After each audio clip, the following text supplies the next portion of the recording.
ఇప్పుడు ఈ సినిమా ఇంత సక్సెస్ అయింది. సో సెకండ్ సినిమాకి మీరే స్క్రిప్ట్ రాసుకుంటూ ఉంటారు కదా. సో ఆడియన్స్ లేదా ఆడియన్స్ కదా, ఇండస్ట్రీ సినిమా స్క్రిప్ట్ ఇచ్చిన సాయి రాజేష్ తన డైరెక్షన్ మాత్రమే చేసింది. అంటే మీరు డైలాగ్స్ రాసి ఉండొచ్చు. ఇతను ఓన్ స్క్రిప్ట్తో మనల్ని ఇంప్రెస్ చేయగలరా లేదా అని ఒక డౌట్ ఎక్స్ప్రెస్ చేస్తుందా, లేక అలాంటి ప్రాబ్లం రాదనుకుంటారా? అసలు అది రాలేదండి లక్కీగా ఇప్పటిదాకా. స్టోరీ అంటే స్టోరీకి మించి దానికి అతీతంగా జనాలకి, మీరు ఇందాక నుంచి స్టోరీ గురించి కన్నా డీటెయిలింగ్ గురించి ఎక్కువ మాట్లాడారు. నేను చేసిన మాటల గురించి జనాలు ఎక్కువ మాట్లాడుతున్నారు. అండ్ డైరెక్ట్ చేసిన విధానం, స్క్రీన్ ప్లే, కథ వెళ్ళిన విధానం.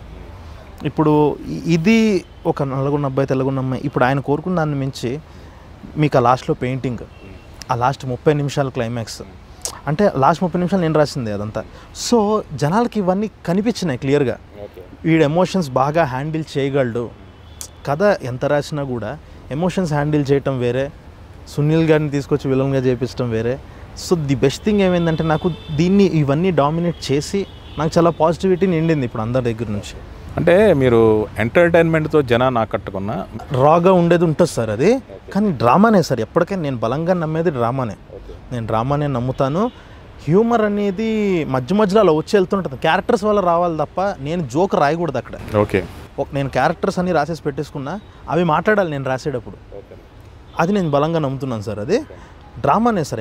నేను ఇప్పటికి ఎన్ని చేసినా కూడా డ్రామా అనేది ఉంటుంది. అదే నా స్ట్రెంగ్త్, అదే నా లవ్. నేను దాన్నే నమ్ముతా. మీకు ఈ కలర్ ఫోటో చూసిన తర్వాత మీకు ఇండస్ట్రీ నుంచి వచ్చిన బెస్ట్ కాంప్లిమెంట్ ఏంటి, ఎవరి దగ్గర నుంచి? చాలామంది నుంచి చాలా చాలా రకాలుగా వచ్చాయి సార్. నాకు గుర్తున్నవి బాగా అల్లు అర్జున్ గారు పిలిచి ఏదో బాగుంది, బాగా చేశారు అని చెప్పేసి పంపించేయకుండా ఆయన ఎక్స్ప్లెయిన్ చేస్తారు ఆయన సినిమాని చూసిన విధానాన్ని. కూర్చున్నాను, మన దాంట్లో వచ్చింది, అందరూ బాగుంది అంటున్నారని మొదలుపెట్టాను. ఫస్ట్ 5 నిమిషాలకి టైటిల్స్ పడిన విధానంకి, వాళ్ళ నాన్న సెవెన్ దగ్గర జరిగిన సీన్కి ఈడెవడో కరెక్ట్గా ఉన్నాడరా అని స్టార్ట్ చేశాను. ఎప్పుడైతే హీరోయిన్కి ఇలా హారతి ఇచ్చాడో 2 కాళ్ళు పైన పెట్టుకొని ఎవడరా ఈడు అని చెప్పి చూడటం మొదలుపెట్టాను అని అన్నారు. ఇది బెస్ట్ సార్.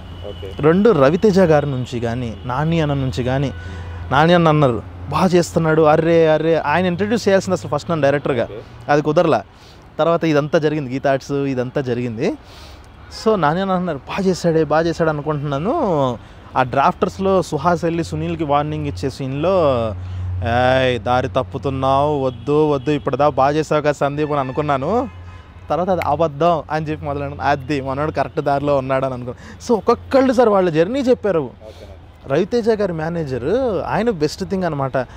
నిన్న ఫోన్లో స్టార్ట్ చేశానమ్మా సినిమా, కాసేపు చూశాను. ఆ ఫాదర్ డెత్ సీన్ అవ్వగానే అర్థమైపోయింది, ఇక్కడ చూడకూడదు అని చెప్పి ఆపేసి ఇంటికి వెళ్ళిన 85 ఇంచెస్ టీవీలో చూశాను అని. ఇలాంటివి సార్ ది బెస్ట్ సార్. అసలు వీళ్ళ నుంచి ఇంకా చాలా జనాలు అయితే రోజుకి 100 కొద్ది మెసేజ్లు, ఏడ్చాము, ది బెస్ట్ థింగ్. ఇంకొక క్యూటెస్ట్ థింగ్ ఏంటంటే, ఒక ఆయన అన్నారనమాట, మా ఆవిడికి నాకు గొడవైంది, సినిమా చూసాము, సినిమా తర్వాత తను ఏడుస్తుంటే తను ఓదార్చే ప్రాసెస్లో ఇద్దరు మాట్లాడుకోవడం మొదలు పెట్టాము. ఎట్టకారంగానే నాకు ఆపరణ ఎవరు పెట్టావు తెలుసా నువ్వు అని అన్నా. ఇవన్నీ సార్ వాళ్ళు ఏదో టైం పెట్టి అంత చూసి వచ్చి పోగొడుతున్నారు కదా సార్. అది బెస్ట్ థింగ్ సార్. అసలు లాస్ట్ 20 రోజులు చాలా అద్భుతంగా ఉంది. మన తెలుగు సినిమాల్లో రంగు రుచి వాసన తక్కువ. అంటే ఏంటి అంటే, మీ ఇందాక చెప్పినాడు 4-5 ఒక మేజర్ సిటీస్ తప్పితే వేరే వాళ్ళలోకి వెళ్ళరు. మీరు బందరు, నూజివీడులో ఒక అంబియన్స్ పట్టుకున్నారు. ఇంకోటి ఏంటంటే కులాలు లేక మతాలు ఇలాంటి బ్యాక్ డ్రైవర్లు సామాన్యంగా పట్టుకోరు. ఒకవేళ పెట్టినా కూడా అందరూ భాయ్ అనే రేంజ్లోనే మన్మోహన్ దేశే ఫార్ములా అప్లై చేస్తారు తప్పితే ఆ డిఫరెన్స్ ఆన్ స్క్రీన్ మీద చూపించరు. ఇప్పుడు మలయాళ సినిమాల్లో అది హిందూ నేపథ్యంతో పాటు క్రిస్టియన్ బ్యాక్డ్రాప్లో చెప్తారు, ముస్లిం బ్యాక్డ్రాప్లో చెప్తారు. అక్కడ ఉండే చిన్న మిస్అండర్స్టాండింగ్స్ మీద సినిమాలు నేస్తుంటారు. అటువంటి యాంబియన్స్ మీరు కలర్ ఫోటో తీసుకొచ్చారు. సో ఈ సినిమా తెలుగులో కన్నా వేరే లాంగ్వేజ్లో చేసి వస్తే మీకు ఇంకా ఎక్కువ ఎప్లాస్ వచ్చి ఉండేదని మీరు ఏమైనా అనుకుంటుంటారా? అస్సలు అలా అనుకోలేదు సార్. అలా అనుకోలేదు, కానీ వాళ్ళు చేయగలిగింది మనం ఎందుకు చేయకూడదు? ఎవరన్నా చేస్తే బాగుండు అని వెయిట్ చేసాము. సో ఒక పని చేద్దాం, అయితే అయ్యింది సరే, ఓకే చిన్న బడ్జెట్లో ఏదో చేస్తున్నాము, ఒకసారి చేద్దాం అంటే ఏదో కాంట్రవర్సీలు కోరుకోలేదు. వస్తే ఎంతవరకు క్లోజ్ చేయాలో అంతవరకు క్లోజ్ చేద్దాం, కానీ ఈ బ్యారియర్స్ అన్నిటినీ బ్రేక్ చేద్దాం అని. అదే సార్, ఇప్పుడు ఒక ట్రాన్స్ అనే సినిమా ఒక క్రిస్టియన్ మెజారిటీ ఉన్న స్టేట్లో రిలీజ్ చేసి బ్లాక్ బస్టర్ కొట్టారు. అదే సినిమా మన తెలుగులో డైరెక్ట్గా చేసుంటే ఇక్కడ రిలీజ్ అయ్యేది కాదు సార్. కానీ కేరళలో అక్కడ అలా హిట్ అయింది, ఎందుకంటే ఆ చూసేది విధానం వాళ్ళు కదని. నాకు తెలిసి మన వాళ్ళు ఇంకా ప్రిపేర్ చేయాలేమో వాటన్నిటికీ, ఇంకా మెల్లగా ఏమన్నా వచ్చి నిజంగా అందరూ స్టార్ట్ చేస్తే ఇప్పుడు జీవితంలో అన్నీ ఉంటాయి సార్, ఒక చీకటి కోణాన్ని కూడా చెప్పాలి కదా. అది చెప్పాలనే మనోళ్ళే రెడీగా అంటే సార్ ఇంతకు ముందన్నా కొంచెం తక్కువ ఉండేది, కానీ ఇప్పుడు ప్రతి ఒక్కళ్ళకి ఫోన్లో ఈజీగా వచ్చేసింది కదా, వాళ్ళ మనోభావాలను పోస్ట్ చేయడం ఈజీ అయిపోయింది సార్. హర్ట్ అవటం అంటే ఈజీగా ఒక మెసేజ్ని ఇంకొకళ్ళకి పాస్ చేయడం తేలికైపోయింది. ఒక లాజిక్ తెస్తే అమ్మని నిజమే కదా అని ఓహో ఎవరికి తెలియని ఐడియాలు వీళ్ళు ఇస్తుంటారు.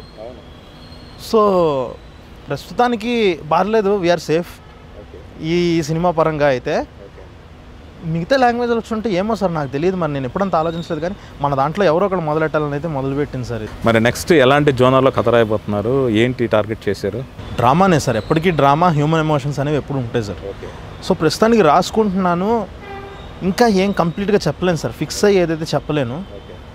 హ్యూమన్ ఎమోషన్స్, ఆ సటిల్ హ్యూమన్ ఎమోషన్స్, మళ్ళీ రిలీజియన్స్ ఇవన్నీ ఉంటాయి. వీటన్నిటికీ మించి ఇంకొక పెద్ద విషయం మీద మాట్లాడదాం అని అయితే అనుకుంటున్నా. అంటే ఎవరైనా హీరోలు మిమ్మల్ని సినిమా చేద్దాం అనడం కానీ, లేదంటే ఏదైనా ప్రొడక్షన్ హౌస్లో మిమ్మల్ని సినిమా చేద్దాం అని ఆఫర్లు ఇవ్వడం కానీ జరిగాయా?